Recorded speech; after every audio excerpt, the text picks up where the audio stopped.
In this video I'm going to show you how to create a download page. I'm using NView for this demonstration. NView is a free HTML editor which you can download from this website here. And the first thing I'm going to do on this download page is create a table to keep all the contents of the download page in. And the reason I'm going to do that is because if I set it at a fixed width, it means that this web page will look exactly the same on every browser and every screen resolution. So it just keeps it looking a bit neater. So come up here to Table and click on the icon. And I only need one cell in this, so I'm just going to click here. And there we go, it's set up. Now I need to change the attributes, so click once inside the table, come up here to Table, and then Table Properties. And you can see here it's got one row and one column, and I don't really want it that wide, so I'm going to make this, let's make it 600 pixels,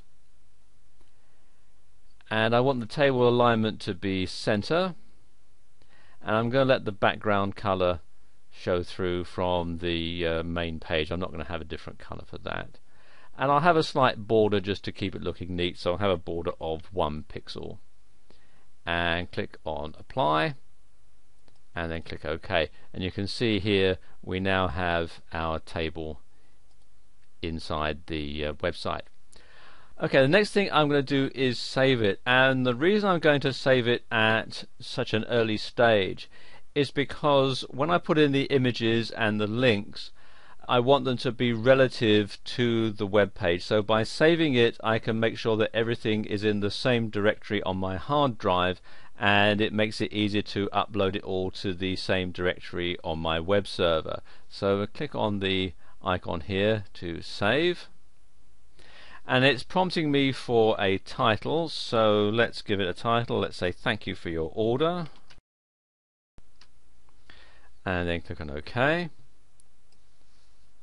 You get this pop-up window, and I'm going to save it in this folder here, website. It'll automatically call it the same file name as the title. I don't want that. I'm going to rename it. Now you need to make sure that it's difficult for anybody who might be going to hack into your website to find your download page. I'll talk a bit more about this a bit later on, but be imaginative in what you name this page. Don't just simply call it download.html or thankyou.html, because that's just asking for trouble. It'll make it very easy for hackers to find your website, find your download page, and then steal your product. So what I usually do is just give it a random name, a random collection of letters and numbers. So just do that.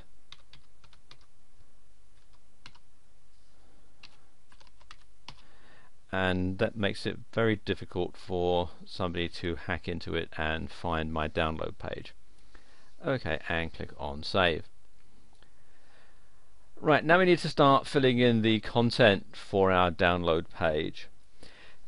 If you sell a product and you're using a third-party credit card processor, it's a good idea to fill in some information about what's going to show up in your customer's credit card statement, so they don't think, oh, hang on a minute, I don't recognize this charge, and get onto the credit card company and complain, and they'll have that as a charge back, and that'll count against you. If you're selling a ClickBank product, they absolutely require you to have this. So let's just enter some information in about that. And there we go, that's put in now. Next thing obviously is you want people to know what it is that they've bought. So I find the best way of doing that is to have a picture of what it is that they've just bought. So let's enter a graphic in here now.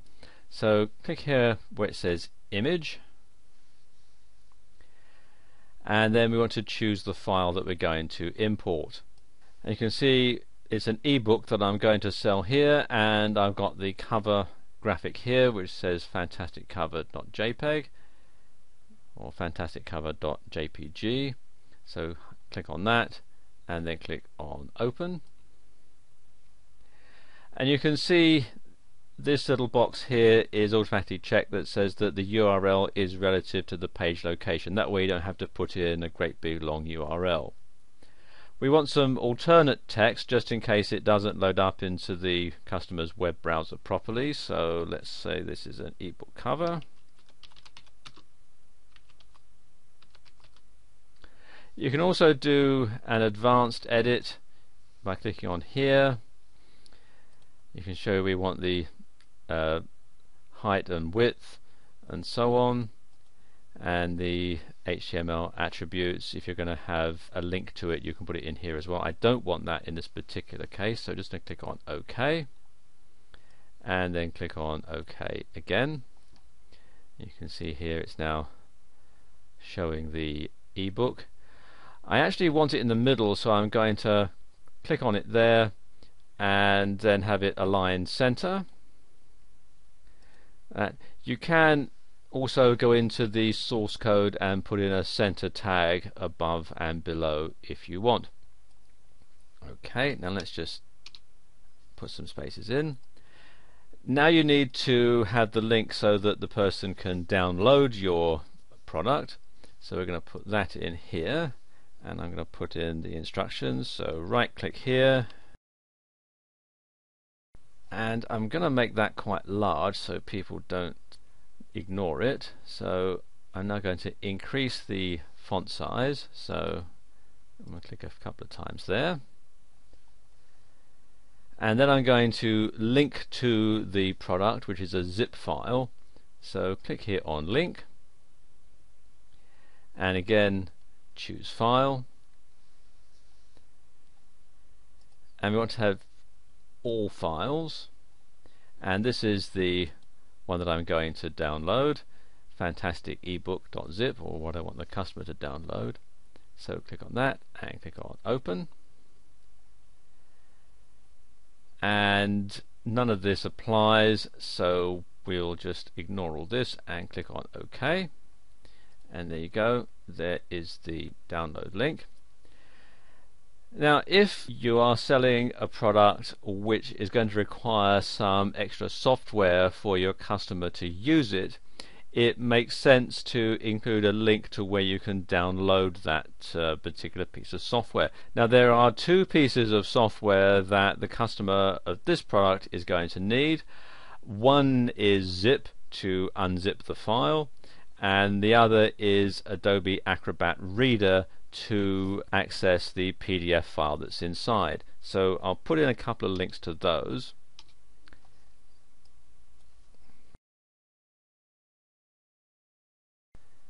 Now I'm going to insert the link where people can download zip from. Similar procedure, I'm going to click on the link tab, and I'm going to enter the complete URL into here now. Then you want to have the target where the link is going to be open. I'm going to click this one so that it'll open the link in a new window. And you want to do this if you're going to take people away from your download page so that they don't get lost and then complain that they can't get back to it. So this will open a new window where they can download zip. So we'll click on OK. And I'm going to do the same thing here for Adobe Acrobat Reader. So that's that done.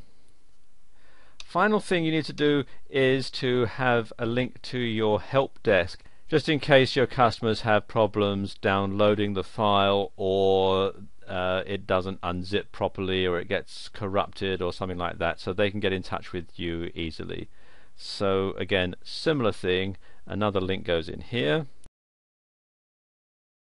There we are, now that's done. So now I need to save it again. And now I can just go ahead and make a few changes to the text to make it look a bit neater. First thing I'm going to do is change the typeface, because I don't really like this one. So I'm going to highlight all of that, and then I go to Format, Font, and then I want this one here, Helvetica Arial, and there we go. You can see it's changed the spacing a little bit, so I don't want an orphan on there, so I'm just going to delete where it says from. The link will still work, as you can see, and then I'm going to put a heading here. I'm going to change this and make it the heading. So come here to where it says body text, click on the little arrow, select heading 1, there we go, and it says thank you for your order, and then I'll save that again. Now the last thing to do is to stop the search engines from listing this, and the simplest way to do this is to edit the source code. Click here on the source code tab, and up here in the head tag area you want to put a meta tag for the robots. So we type here left arrow meta space name equals quotes robots close quote space content equals quotes no follow, no archive, no index,